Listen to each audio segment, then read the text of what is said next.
എല്ലാവർക്കും നമസ്കാരം. ഒപ്പം തന്നെ എല്ലാ സുന്ദരന്മാർക്കും നമ്മുടെ അടുത്ത വീഡിയോയിലേക്ക് സ്വാഗതം.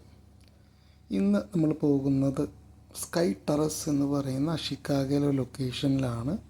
ഓക്കെ, ഇപ്പോൾ നമ്മൾ പോകുന്നത് വളരെ നല്ല ഭംഗിയുള്ള ഒരു ഗ്രാമീണത്തിലൂടെയാണ് നമ്മൾ പോകുന്നത്. അപ്പോൾ നമ്മൾ നിൽക്കുന്നത് ഓത്ത എന്ന് പറയുന്നൊരു ടൗണിലെ നിഷിഷിമച്ചിയിലാണ്. അവിടെ നിന്ന് ഏകദേശം ഒരു 25 കിലോമീറ്ററിൻ്റെ അടുത്ത് ദൂരമുണ്ട്. ഓക്കെ, ഇപ്പോൾ പ്രസൻ്റ്ലി നമ്മളവിടെ എത്തി. ഈ സ്കൈ ടെറസിൻ്റെ മുകളിലെത്തി. അവിടുത്തെ പാർക്കിംഗ് ഏരിയ ആണ്. ഞാൻ കുറച്ച് വളവളാന്നൊക്കെയും പറയുന്നുണ്ട്. അപ്പോൾ ചെറിയൊരു ഇൻട്രൊഡക്ഷൻ ആയിരുന്നു. അപ്പോൾ ഞാനത് മ്യൂട്ട് അമർത്തിയിരിക്കുകയാണ്. അപ്പോൾ നമുക്ക് ഇനി വീഡിയോയിലേക്ക് കടക്കാം. ആ നിൽക്കുന്നത് ഒരു ഹയാബൂസയാണ്. എൻ്റെ ജീവിതത്തിൽ ആദ്യമായിട്ടാണ് ഹയാബൂസ ഞാൻ നേരിട്ട് തന്നെ കാണുന്നത്. മെയ്ഡ് ഇൻ ജപ്പാൻ എന്ന് പറഞ്ഞ പോലെ. അപ്പോൾ ഇതാണ് ഞാൻ പറഞ്ഞ നമ്മുടെ Suzuki Hayabusa, purely made in Japan. നാട്ടിൽ ഏകദേശം ഒരു 15-20 ലക്ഷം രൂപയുടെ വിലയുള്ള ഒരു മുതലാണ്. നമ്മുടെ സ്കൈ ടെറസിലോട്ട് കിടക്കുകയാണ്. ഒരുപാട് ടൂറിസ്റ്റ് ഉണ്ട്. കൂടുതലും അവരുടെ സ്വദേശമുള്ള ടൂറിസ്റ്റുകാർ തന്നെയാണ്. എങ്ങനെയുണ്ട് ഹയാബൂസ? നല്ല അടിപൊളിയല്ലേ?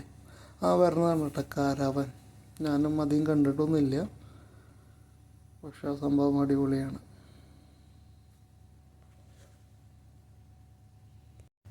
അപ്പോൾ നേരത്തെ പറഞ്ഞ പോലെ നമ്മൾ സ്കൈ ടെറസിൻ്റെ മുന്നിലെത്തി. നല്ല വ്യൂ ആണ്, എനിക്ക് നന്നായിട്ട് ഇഷ്ടപ്പെട്ടു. ഇപ്പോൾ ഈ കാണുന്നത് ഷിക്കാഗോ ടൗണാണ്. ഈ റൈറ്റ് സൈഡിൽ കാണുന്നത്. ഞാൻ ലെഫ്റ്റിലോട്ട് ക്യാമറ നീക്കുന്ന സമയത്ത് അവിടെ ഓത്ത എന്ന് പറയുന്ന ടൗണും ഉണ്ട്. ഓക്കെ, നമ്മൾ ഈ പറയുന്ന ഗ്രൗണ്ട് ലെവലിൽ നിന്ന് ഓൾ ദ വേ നമ്മളിവിടെ എത്തി.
സംഭവം ഈ കാണുന്നത് നേരിട്ട് കാണുമ്പോഴാണ് നമുക്കതിൻ്റെ കൂടുതൽ ഭംഗി നമുക്ക് മനസ്സിലാക്കാൻ പറ്റുക. ഒരു ബ്രെത്ത് ടേക്കിംഗ് വ്യൂ തന്നെയാണ് സംഭവം ഇത്. ഓക്കെ, നിങ്ങൾ ആരെങ്കിലും ഇങ്ങനൊരു ചാൻസ് കിട്ടുകയാണെങ്കിൽ ഇവിടെ വന്ന് ഇതൊക്കെ ചെയ്യണം. ഇത് എന്തേ ഇത്ര നാൾ വൈകി എന്നാണ് ഞങ്ങളിപ്പോൾ ചിന്തിക്കുന്നത്. ഞങ്ങൾ 4 പേരുണ്ടായിരുന്നു. നമ്മുടെ റൂമിൻ്റെ തൊട്ടപ്പുറത്തുള്ളൊരു അങ്കിളും ആൻറ്റിയും ഉണ്ട്. അപ്പോൾ അവരിതുപോലെ വെറുതെ റൂമിലിരിക്കുകയാണ്. അപ്പോൾ നമ്മൾ അവരെയും കൂട്ടി ഇങ്ങനെ പുറത്തിറങ്ങിയതാണ്. സൺസെറ്റ് അടിപൊളി തന്നെയാണ് കേട്ടോ. എല്ലാവരും ഒന്ന് കാണണം.